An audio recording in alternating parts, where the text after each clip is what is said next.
When you look around someone's home, you can get a good idea of what makes them tick. You never know what you're going to find. A glance around Kathy Gogan's place tells you two things. She loves her family and has a special love for yard sales. Gogan and her dad, Robert Roden, spent most Saturdays sifting through other people's stuff. And me and my dad are the color outside the, outside the box kind of people.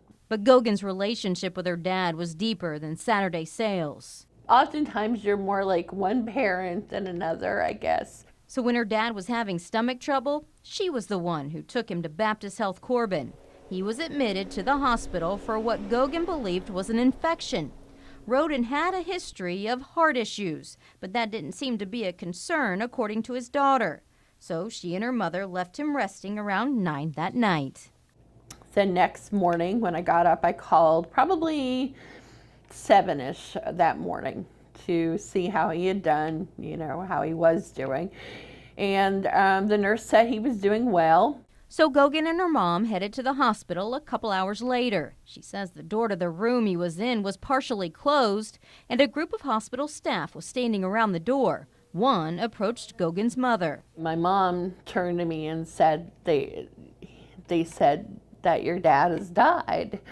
The lady said he had taken a sudden turn just before we arrived. Gogan says they cried in the hallway for what seemed to her like 30 minutes.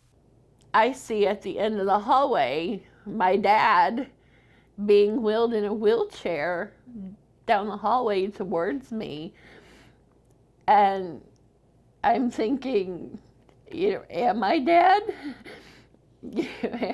Are we in the same place now? But then I heard the lady say to my mom, there's been a mix-up. And she's like, it was someone else that passed away. It wasn't your father.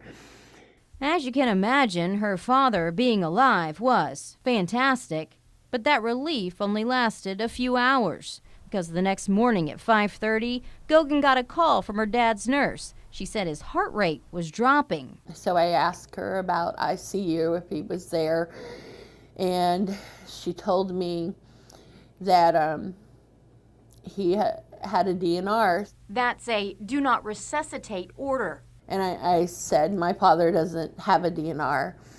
And so there was a pause, and then she said he signed one on the 20th, which would have been the Wednesday that we took him there. And I'm like, we were with him the whole day. He didn't sign a DNR. Gogan hung up, and before she got out the door, the nurse called back and said Robert Roden had passed away. Why did you want to talk to us about this? This was not the way that my father would have wanted to die. In documents from the investigation, Baptist Health Corbin says a DNR order was discussed with Roden and his family when he was admitted. A doctor and PA signed the order. Roden did not. You have to sign papers to get married, to get a driver's license, to rent a rental car, but you don't have to sign for your life to end. An investigation by the Department of Health and Human Services was open and shut, saying not only did the hospital mess up with the death mix-up, they also failed to ensure the facility's policy was implemented as written related to do not resuscitate physician orders for 1 in 10 sampled patients. The investigation also revealed that all required documentation by the physician was not present in the patient's medical record pertaining to the DNR order. Interviews with the staff revealed there were inconsistencies in the staff's understanding of when to perform CPR.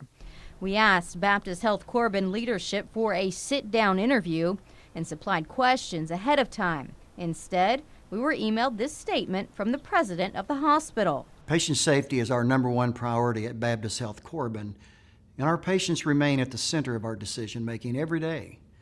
The most difficult decisions for patients and families often revolve around the end of life. We do our best to discuss all available options with our patients.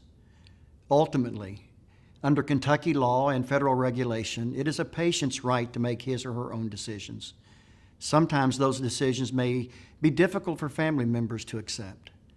Our staff did the right thing in following the doctor's orders and in honoring our patients' wishes.